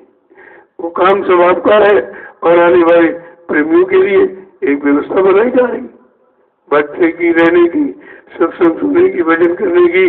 बगैर जमीन के तो कुछ होगा नहीं। इसलिए इस बात को सबके कान तक पहुँचा दीजिए। वैसे यहाँ से संदेश सब पहुँच गया और प्रेमी सब तैयार होने लगे कि भाई तो बहुत अच्छी बात है, हम कहीं नहीं जा पा रहे, नहीं कुछ कर पा रहे, हमारी इस गाड़ी कमाई वहाँ लग जाएगी तो हजारों लोग लाभ उठाएंगे, उनसे उनमें कुछ मेरा भी कमीशन बन जाएगा, मुझे भी कुछ लाभ मिल जाएगा। तो बात तो सही है। इसलिए भूमि सेवा सर्वोपरि सेवा है। यानी लोगों से ये 6 जिलों को तो विशेष, जो 6 जिले जुड़े हैं, पहला सीतापुर का बड़ा सौभाग्य है कि वहाँ पर आश्रम बन रहा। बड़े सौभाग्यशाली ये लोग हैं कि जिनके घर में हो रहा, तुम्हारे घर में हो रहा, तुम लोग कुछ कर पा रहे हो, और बाहर के लोग कर जाएंगे, फिर तुम्हें लाभ क्या मिलेगा? इसलिए सोचो तो ये कि ज्यादा से ज्यादा हमको अपने घर में अपना काम करना है, अपना घर बनाना है। तो अपना घर बनाने के लिए अगर दूसरा आ गया, उसने बना दिया, तो तुम्हें क्या मिलेगा? फिर तुमको क्या लाभ मिलेगा? ये 6 जिले हैं, सीतापुर, लखीमपुर, पीलीभीत, बरेली और आपका ये हरदोई और शाहजहांपुर, ये 6 जिले हैं। इनको सबसे पहले ये अगर कर ले तो अच्छा रहेगा, ये बात वे भी पछताएंगे। करने वाले तो बाहर के लोग बहुत तैयार हैं, और कर देंगे फिर तुम्हारा क्या होगा, तुम्हारा क्या मतलब होगा। फिर इस बात को समझने की कोशिश करो। और राष्ट्रीय कार्यक्रम में जो रखा गया है कि 2 किलो गेहूं 25 रुपए परिवार के हर सदस्य का लग जाए, और तो उनको भी घर में ठेला मिल जाए। तो लोगों ने पहले तो कहा ये बहुत कम सेवा, इतने से क्या हो। हमने नहीं तो अपनी बुद्धि मत लगाओ, इससे सब कुछ हो जाएगा। पिछला भी कार्यक्रम गुरु पूर्णिमा का हुआ था, उसी से ये मतलब यही नियम बना दिया गया कि पर व्यक्ति परिवार का हर सदस्य 2 किलो गेहूं 25 रुपए दे देगा। तो ये बहुत छोटी सेवा है, इसमें गरीब अमीर सब शामिल हो जाए, गरीब छूटने न पावे, इसलिए छोटी सेवा रखी जाती कि सबको अवसर मिले और सबको लाभ मिले। यहाँ तो लेने की बात नहीं है, यहाँ तो लाभ देने की बात है।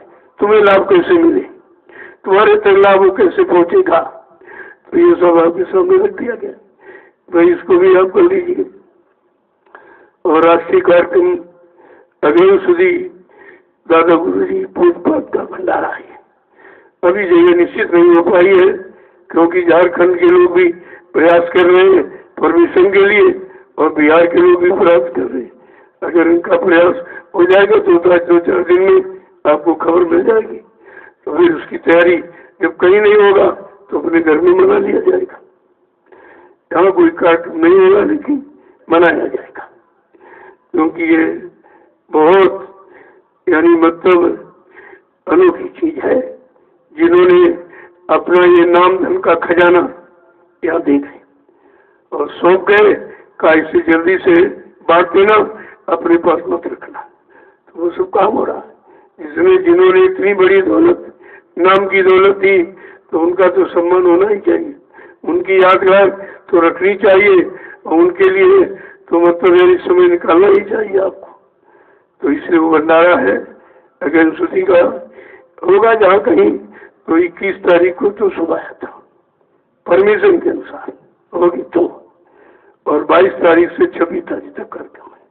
पूजा 23 तारीख की रात्रि 12:00 पर प्रारंभ हो जाएगी। ये निज धाम जाने का समय घड़ी है, मूर्ति है, तो उसी समय ये पूजा की जाती है।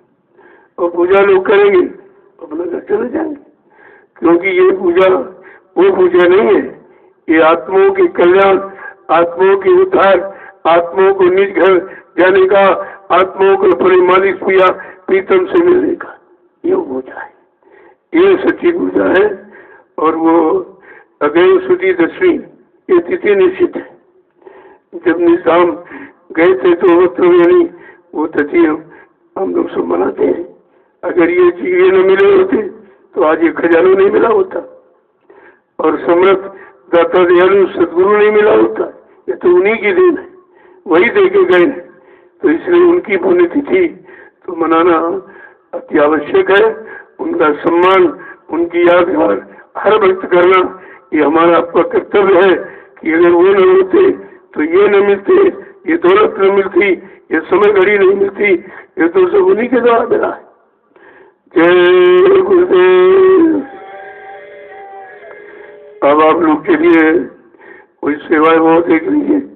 देखो ये अब आपका ये परिषद हो रहा है, इसकी सफाई का भी तो बहुत बड़ी सेवा है कि लोग आएंगे तो देखेंगे भाई आप पहले से आए थे, कितनी सफाई कितनी शुद्धता करके आपने आश्रम की मर्यादा को समझा है। ये भी ध्यान में रखना चाहिए ये सब चीजें। और अभी वो सटी लग गई है तो उसमें वो तार बांधने वाला काम जल्दी से कर लो मिल करके, वो जल्दी से छत पड़ जाए। अभी लोग हैं नहीं, बाद में बुला लिए जाएंगे, कह दिया जाएगा भाई सेवा है, 1-2 दिन के लिए चले आइए, आप सेवा करके चले जाइए। तो 1 दिन के लिए सभी लोग आ जाएंगे और 1 दिन में वो काम आपका पूरा हो जाएगा। इसके बाद फिर कहीं सोचा जाएगा भाई सेवा कहाँ रखी जाए। तो सेवा, जब सेवा आ जाएगी तभी तो कुछ होगा, बिना पूंजी के तो कुछ हो नहीं सकता है। और तुम्हारी इसे पूंजी से होना, इसलिए थोड़ा रुक के किया जाएगा। जब ये सेवा कलेक्शन हो जाएगा तब लोग मतलब नहीं, तब देखा जाएगा भाई कहाँ उचित है, फिर कोई चीज फिर बना दी जाएगी आपकी।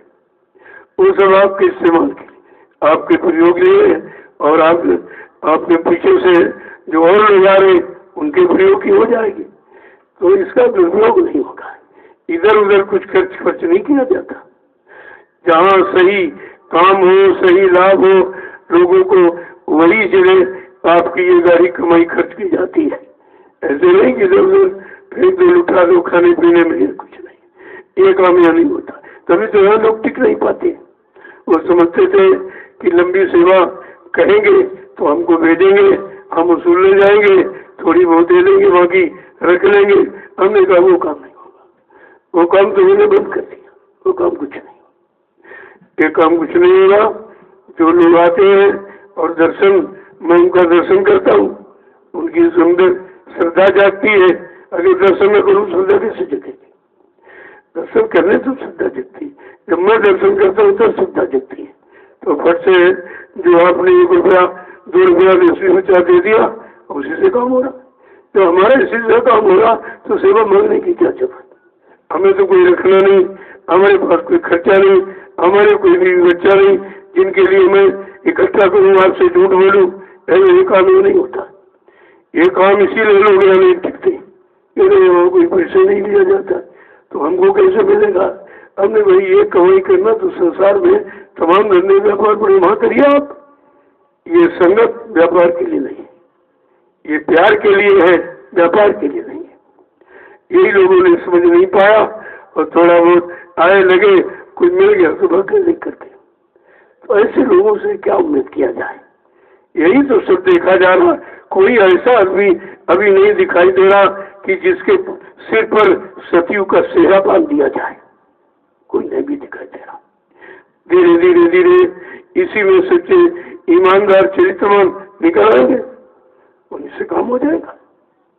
लेकिन इस देरी इसी बात की, इधर से कोई देरी नहीं, इधर हमारे आपकी तरफ से देरी है, महापुरुष की तरफ से कोई देरी नहीं। कादा परिवर्तन का पूरा मसाला बना के तैयार कर लिया, और जिस दिन तुमको उसके काबिल देखूंगा सो दूंगा।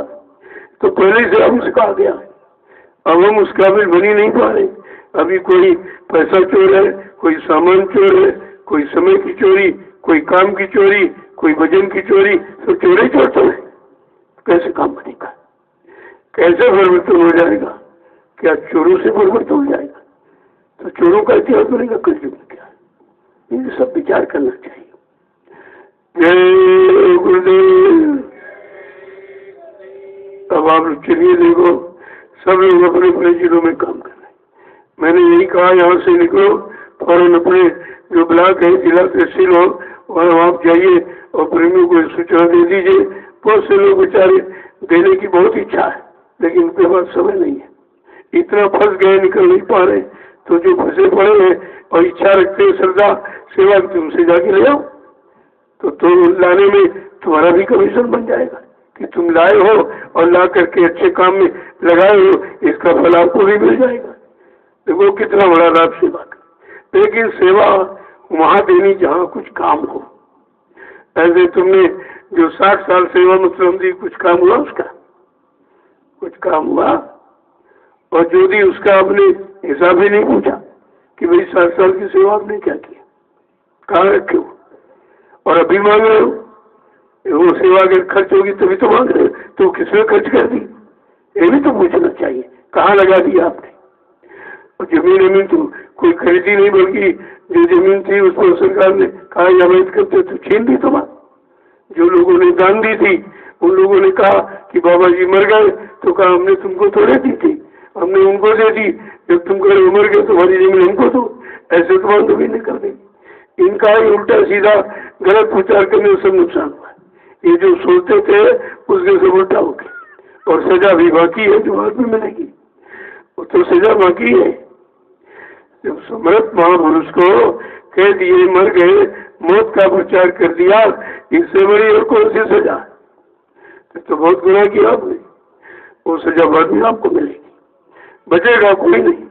कोई ये सोचता हो कि माफी मिल जाएगी, माफी ये माफी नहीं मिलेगी। ये तो माफी मिलने वाली है नहीं। और तमाम देख लो जिन्होंने कहा बाबा जी मर गए चले गए, उसमें तमाम तो मरी गए, खुद ही मौत के हवाले हो गए और सब नरकों में चले गए। ऐसी मौत हुई कि नरक में प्रेत योनि में चले गए, अब भूत प्रेत बन के भी रहेंगे। तब इनको पता चलेगा कि गुरु का अपमान करने की क्या सजा है और संगत को गुमराह करने की क्या सजा है, और संगत की गाड़ी कमाई को वही इधर उधर ऐशो आराम में खर्च करने की क्या सजा।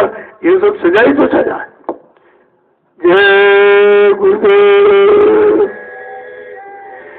अब आप लोग के लिए अगर सेवा मिल जाए तो देखो, और ये घूमिए, आप इसको देखिए, अपने सब्जी फार्म को देखिए। आप अभी जल्दी से 1 महीने में तैयार हो जाएगा, फिर आपके भंडारे का भोजन है। तो जो आपकी चीज है आपके लिए, तो उसको तो विशेष को ध्यान करके आपको देखना चाहिए कि भाई हमारी चीज हमारे काम की जरा देखे से कोई नुकसान तो नहीं हो रहा है।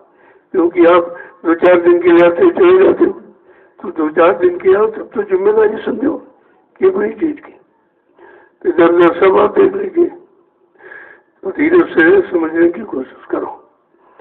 मैं चाहता हूँ कि उसकी वो बांस की बैरिकेडिंग खत्म कर दी। उधर जो आप गोदाम के पीछे जो है आलू, उससे जो पिलर ये राजमिस्त्री तैयार कर रहे हैं, तो जल्दी से तार को खरीद के ले आओ।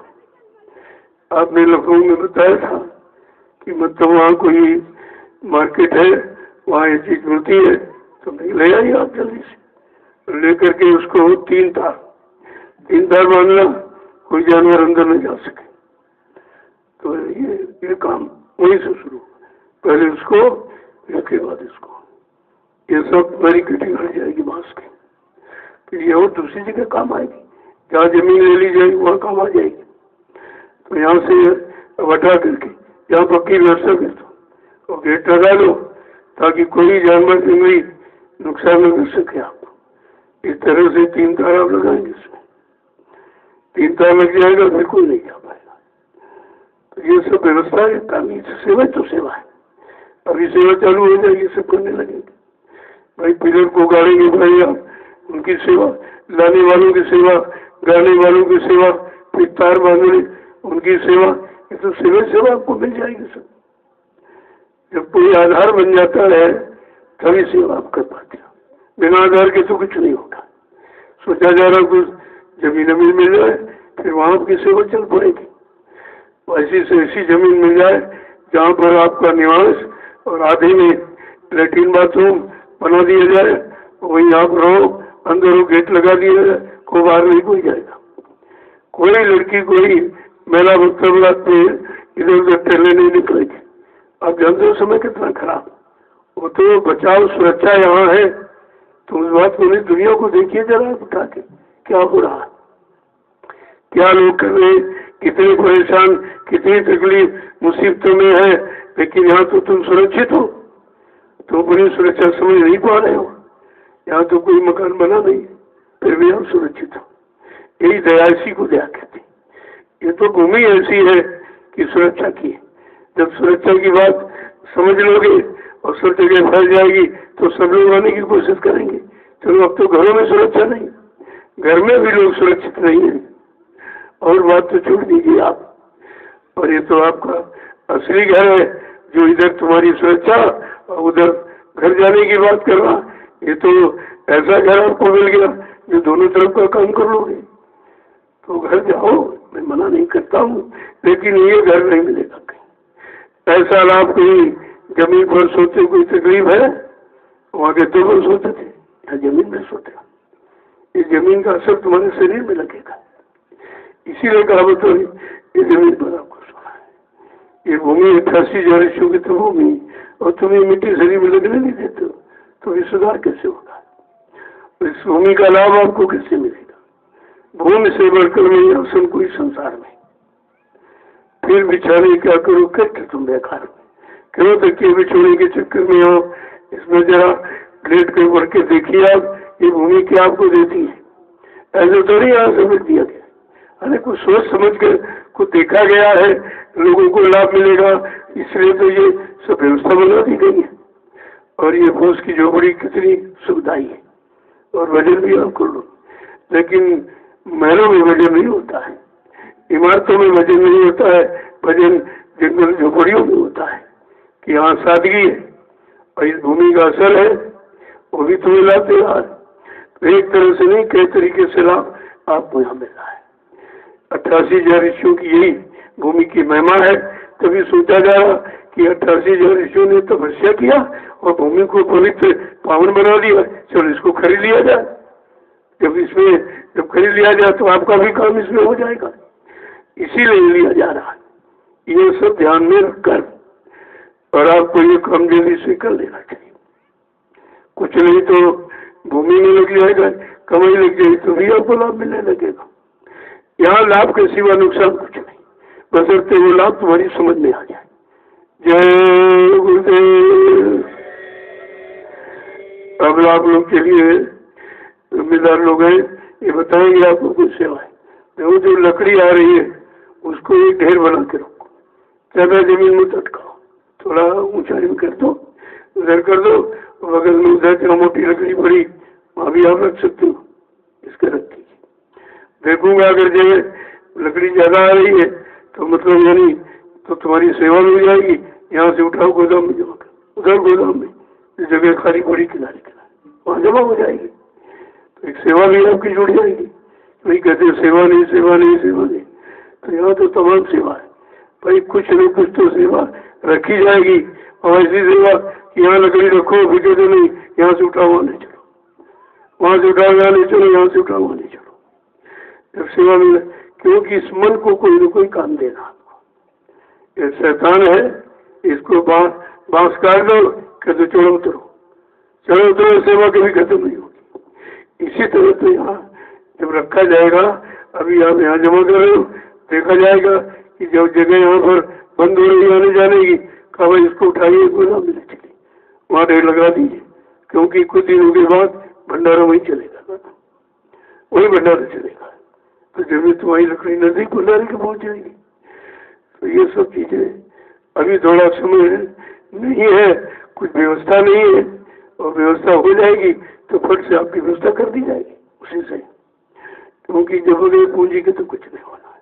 अब हम चाहते हैं कि सबकी लग जाए, गरीब अमीर की, परिवार के हर सदस्य की कुछ न कुछ लग जाए, ताकि उसका लाभ सबको मिल जाए। सब लोग तो यहाँ नहीं आ पाते, सेवा अगर आ जाएगी तो नहीं भी आते तो भी जो यहाँ काम होगा उस काम से जितने लोग लाभ उठाएंगे तो तुम्हारा भी तो उसमें शामिल है, क्योंकि आपने सेवा दे दी है। देखिए सब तरह का लाभ है, समझ में आ जाए तो, नहीं समझते तो उलझ जाओगे, और उलझ जाओगे तो परमात्मा से अलग हो जाएंगे आप। तो यहाँ तुमको अपनी बुद्धि नहीं लगानी, तुम बुद्धि लगा कर यहाँ से हट सकते हो, भाग सकते हो शंका करके, लेकिन यहाँ रुक नहीं सकते हो। ये बात सब समझिए आप, जो कहा जाए उसको करिए। कौन बहुत सी बड़ी सेवा है यहाँ, अभी तो कुछ नहीं है, आपको रोटी मिली रही, देखो रोटी की चिंता भी नहीं। घर में जाओगे तो आटा नहीं है, दाल नहीं, चावल नहीं है, सब्जी नहीं, ये नहीं वो नहीं, तमाम चिंता है आपको, तो वहाँ भजन कैसे करोगे?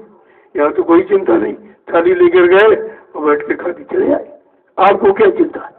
ये व्यवस्था इसीलिए बनाई गई कि सारी चिंताओं से अलग होकर आप भजन कर सको।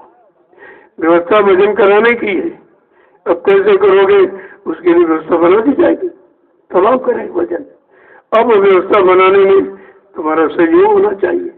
अगर दूसरे के बनाई व्यवस्था में रहोगे तो उसका भजन से कटौती हो जाएगी आपकी। इसलिए तुम्हारी सेवा से और जमीन और तुम्हारी सेवा से आवास, ताकि तुम्हारे पर किसी का कर्जा न लगे, ये सब सोच करके किया जा रहा। अब इतना दूरदर्शी विचारधारा आप रखते नहीं हो, इतनी दूरगामी दृष्टि आपकी नहीं है कि आखिरकार ये क्यों किया जा रहा, क्या जरूरत इसकी है। जरूरत है तभी तो किया जा रहा है, और किसी की नहीं, तुम्हारी जरूरत है। तुम्हारी जरूरत को पूरा करने के लिए ये सब किया जा रहा है कि आपको किसी तरह की परेशानी चिंता न हो, तो आप बैठ के भजन करो। तो योजना तो भजन की है, व्यवस्था भजन कराने की है। अरे भाई सतयुग और क्या करेगा? जब सतयुग होगा, सत्य सच्चा समाज होगा और सच्चे लोग होंगे तो कहीं बैठ के भजन करने लगो, कोई चिंता फिक्र नहीं। अगर ऐसे आप कहीं बैठ के भजन करने लगो, पता चला झोला झंडा कोई लेके चला गया, आप जब उठे तो आपको चिंता हो गई, अब वजन छूट गया, चिंता में चले गए आप। अगर माहौल सही हो जाए शांति का तो कहीं बैठ के वजन कर सकते हो। उसी माहौल को बनाया जा रहा कि वजन कैसे करोगे, वजन करने के लिए कैसा माहौल चाहिए, उसी की तो व्यवस्था हो रही। वो व्यवस्था तुम्हारे द्वारा हो जाए तो तुम्हारे पर किसी का कर्जा नहीं लगेगा। तब ये सेवा के लिए आह्वान किया गया। जय गुरुदेव। अब आप लोग के लिए सेवा। जो लोग जाने वाले हैं मैं उनसे भी 2 घंटे बाद मिलूंगा। कल लोग कह रहे थे हम जाने वाले, तो हमने सामने से उनसे मिल लिया, प्रसाद दे दिया, हमने अब जा सकते हो, चले जाइए आप। शाम को सबसे मिला हूँ और इसके बाद दूसरे वैसे जाने वाले 2 घंटे बाद, क्योंकि 2 घंटे में हम भी थोड़ा फुर्सत में हो जाएंगे, आपसे मिल लेंगे।